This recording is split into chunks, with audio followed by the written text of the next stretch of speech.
Praise the lord. ఈరోజు దేవుని వాగ్దానము. మనము గ్రహింపలేని గొప్ప కార్యములను ఆయన చేయును. యోబు గ్రంథము 37వ అధ్యాయము 5వ వచనము.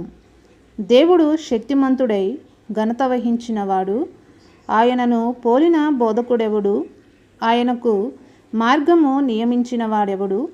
నీవు దుర్మార్గపు పనులు చేయుచున్నావని ఆయనతో ఎవడు పలుక తెగింపును? మనుష్యులు కీర్తించిన ఆయన కార్యమును మహిమపరచుటకై నీవు జాగ్రత్త పడుము.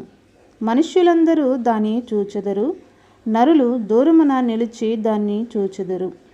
ఆలోచించుము, దేవుడు మహోన్నతుడు, మనము ఆయనను ఎరుగము. ఆయన సంవత్సరముల సంఖ్య మితిలేనిది. ఆయన ఉదక బిందువులను పైనుండి కురిపించును, మంచుతో కూడిన వర్షము వలె అవి పడును.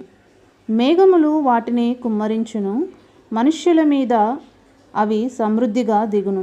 మేఘములు వ్యాపించు దినమును, ఆయన మందిరములో నుండి ఉరుములు వచ్చు విధమును ఎవడైనను గ్రహింపగలునా? ఆయన తన చుట్టూ తన మెరుపును వ్యాపింపజేయును, సముద్రపు అడుగు భాగమును ఆయన కప్పును.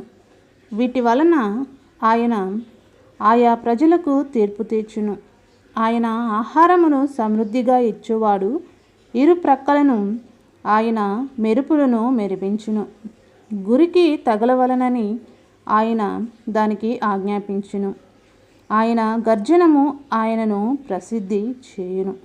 ఈ వాక్యమును దేవుడు దీవించి మన జీవితాలలో గొప్ప ఆశ్చర్యకరమైన కార్యములు చేసి ఆశీర్వదించునుగాక.